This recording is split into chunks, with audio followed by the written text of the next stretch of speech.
Well, we're with the FNB Varsity Cup manager, Xhanti-Lomzi Nesi. Xhanti, after a very long year, we're finally back on the field. Oh, super excited, super excited. A lot of the teams arriving today, seeing the players, seeing the coaches and talking to everyone. Just everyone's so grateful to have this opportunity to play rugby again, to play university sports again, and to take part in something competitive. So I think we've got something special lined up and people are really looking forward to watching university rugby back on South African television. A lot of chat about the village itself and how the players are going to mould themselves into the village and still be able to continue with studies. Oh, 100%. So we've called this project internally, we call it Project Enigma.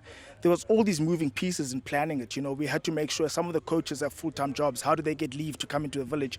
Some students had tutorials, or medical students who need to be practically doing sessions, and others were engineers and they couldn't. So to figure it all out, we played around with so many different dates, so many different formats, and we finally came to a format that works. That teams would come into the village, spend a week, play 3 games and then leave. And then we spoke to coaches in terms of the intensity on the body, and we put in break days, and it really has come together that we found a solution that we think works for everyone. But as you say, being in the village will add a new dynamic to Varsity Cup. You don't have crowds, you don't have your home ground advantage, but your players have got to find a way to pitch up and really deliver the results. Studies has always been a key focus for FNB and Varsity Cup as a competition. Perhaps giving the learners a chance to do that.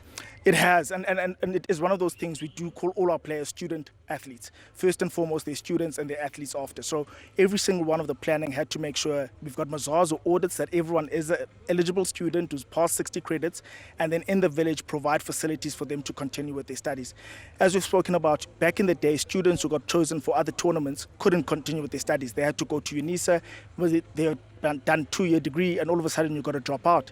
Now these players don't have to. They can continue to study, they continue to go to online classes and submit and write tests while being in the village, and their lives can progress. And hopefully at the end of this we can sit down and have students who've played in a high performance competition and who've progressed academically. Thank you very much for all the efforts that you guys have done to make the competition possible, and here's to all the best for the 2021 season. Thank you. We've got something special in store and I'm sure people will enjoy it. Thank you.